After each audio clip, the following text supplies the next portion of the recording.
ಓಂ ಗಂ ಗಣಪತಯೇ ನಮಃ ಗುಂ ಗುರುಭ್ಯೋ ನಮಃ ಸಂ ಸರಸ್ವತ್ಯೈ ನಮಃ ಶ್ರೀ ಗುರುಭ್ಯೋ ನಮಃ ಅಥ ದ್ವಾದಶಮೋऽಧ್ಯಾಯಃ. ದೇವ್ಯುವಾಚ ಯೇಭಿಸ್ತವೈಶ್ಚ ಮಾನ್ ನಿತ್ಯಂ ಸ್ತೋಷ್ಯತೆ ಯಃ ಸಮಾಹಿತಃ ತಸ್ಯಾಹಂ ಸಕಲಾಂ ಬಾಧಾಂ ಶಮಯಿಷ್ಯಾಮ್ಯ ಸಂಶಯಂ ಮಧುಕೈಟಭನಾಶಂ ಚ ಮಹಿಷಾಸುರಘಾತನಂ ಕೀರ್ತಯಿಷ್ಯಂತಿ ಏತದ್ವದ್ವಧಂ ಶುಂಭನಿಶುಂಭಯೋಃ ಅಷ್ಟಮ್ಯಾಂ ಚ ಚತುರ್ದಶ್ಯಾಂ ನವಮ್ಯಾಂ ಚೈಕಚೇತಸಃ ಶ್ರೋಷ್ಯಂತಿ ಚೈವ ಯೇ ಭಕ್ತ್ಯಾ ಮಮ ಮಾಹಾತ್ಮ್ಯಮುತ್ತಮಂ ನ ತೇಷಾಂ ದುಷ್ಕೃತಂ ಕಿಂಚಿತ್ ದುಷ್ಕೃತೋತ್ಥಾನಚಾಪದಃ ಭವಿಷ್ಯತಿ ನ ದಾರಿದ್ರ್ಯಂ ನ ಚೈವೇಷ್ಟವಿಯೋಜನಂ ಶತ್ರುತೋ ನ ಭಯಂ ತೇಷಾಂ ದಸ್ಯುತೋ ವಾನರಾಜತಃ ನ ಶಸ್ತ್ರಾನಲತೋ ಯೋಗಾತ್ ಕದಾಚಿತ್ ಸಂಭವಿಷ್ಯತಿ ತಸ್ಮಾನ್ಮಮೈತನ್ಮಾಹಾತ್ಮ್ಯಂ ಪಠಿತವ್ಯಂ ಸಮಾಹಿತೈಃ ಶ್ರೋತವ್ಯಂ ಚ ಸದಾ ಭಕ್ತ್ಯಾ ಪರಂ ಸ್ವಸ್ತ್ಯಯನಂ ಮಹತ್ ಉಪಸರ್ಗಾನಶೇಷಾಂಸ್ತು ಮಹಾಮಾರೀ ಸಮುದ್ಭವಾನ್ ತಥಾ ತ್ರಿವಿಧಮುತ್ಪಾತಂ ಮಾಹಾತ್ಮ್ಯಂ ಶಮಯೇನ್ಮಮ ಯತ್ರೈತತ್ಪಠ್ಯತೆ ಸಮ್ಯಗಿತ್ಯಮಾಯತನೆ ಮಮ ಸದಾ ನ ತದ್ವಿಮೋಕ್ಷ್ಯಾಮಿ ಸಾನ್ನಿಧ್ಯಂ ತತ್ರ ಮೇ ಸ್ಥಿತಂ ಬಲಿಪ್ರದಾನೆ ಪೂಜಾಯಾಮಗ್ನಿಕಾರ್ಯೇ ಮಹೋತ್ಸವೆ ಸರ್ವಂ ಮಮೈತಚ್ಚರಿತಮುಚ್ಚಾರ್ಯಂ ಶ್ರಾವ್ಯಮೇವ ಚ ಜಾನತಾ ಜಾನತಾ ವಾಪಿ ಬಲಿಪೂಜಾಂ ಯಥಾ ಕೃತಾಂ ಪ್ರತೀಕ್ಷಿಷ್ಯಾಮ್ಯಹಂ ಪ್ರೀತ್ಯಾ ವಹ್ನಿಹೋಮಂ ತಥಾ ಕೃತಂ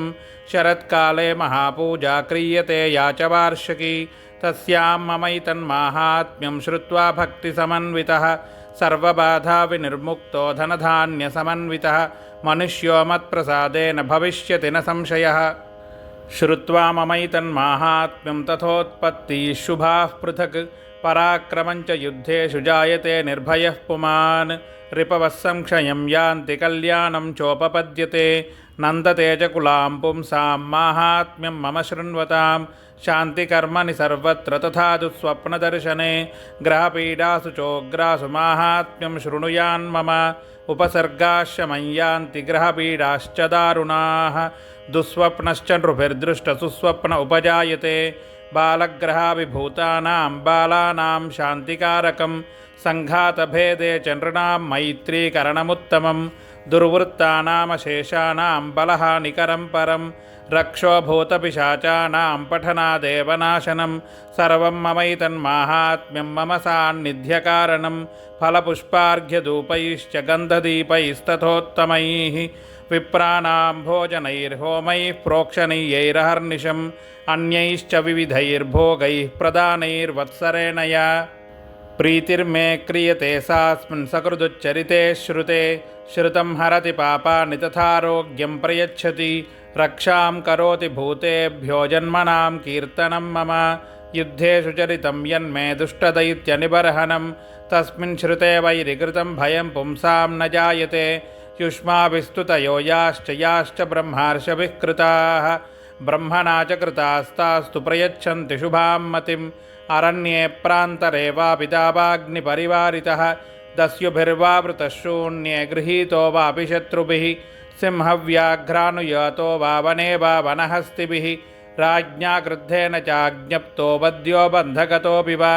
ಆಘೂರ್ಣಿತೋ ವಾ ವಾತೇನ ಸ್ಥಿತಪೋತೆ ಮಹಾರ್ಣವೆ ಪತತ್ಸು ಚಾಪಿ ಶಸ್ತ್ರೇಷು ಸಂಗ್ರಾಮೇ ಭೃಶದಾರುಣೆ ಸರ್ವಬಾಧಾಸು ಘೋರಾಸು ವೇದನಾಭ್ಯರ್ಥಿತೋಪಿ ವಾ ಸ್ಮರನ್ ಮಮೈತಚ್ಚರಿತಂ ನರೋ ಮುಚ್ಯೇತ ಸಂಕಟಾತ್ ಮಮ ಪ್ರಭಾವಾತ್ ಸಿಂಹಾದ್ಯಾದಸ್ಯ ವೋ ವೈರಿಣಸ್ತಥಾ ದೂರಾದೇವ ಪಲಾಯಂತೆ ಸ್ಮರತಶ್ಚರಿತಂ ಮಮ. ಋಷಿರುವಾಚ ಇತ್ಯುಕ್ತ್ವಾ ಸಾ ಭಗವತಿ ಚಂಡಿಕಾ ಚಂಡವಿಕ್ರಮ ಪಶ್ಯತಾಂ ಸರ್ವದೇವಾನಾಂ ತತ್ರೈವಾಂತರಧೀಯತ ತೇಪಿ ದೇವಾನಿರಾತಂಕಾ ಸ್ವಾಧಿಕಾರಾನ್ಯಥಾ ಪುರಾ ಯಜ್ಞಭಾಗಭುಜಃ ಸರ್ವೇ ಚಕ್ರುರ್ವಿನಿಹತಾರಯಃ ದೈತ್ಯಾಶ್ಚ ದೇವ್ಯಾ ನಿಹತೆ ಶುಂಭೇ ದೇವರಪೋ ಯುಧಿ ಜಗದ್ವಿಧ್ವಂಸಕೇ ತಸ್ಮಿನ್ ಮಹೋಗ್ರೇ ತುಲವಿಕ್ರಮೇ ನಿಶುಂಭೇ ಚ ಮಹಾವೀರ್ಯೇ ಶೇಷಾಃ ಪಾತಾಳಮಾಯಯುಃ ಏವಂ ಭಗವತೀ ದೇವಿ ಸಾ ನಿತ್ಯಾಪಿ ಪುನಃ ಪುನಃ ಸಂಭೂಯ ಕುರುತೆ ಭೂಪಜಗತಃ ಪರಿಪಾಲನಂ ತಯೈತನ್ಮೋಹ್ಯತೆ ವಿಶ್ವಂ ಸೈವ ವಿಶ್ವಂ ಪ್ರಸೂಯತೆ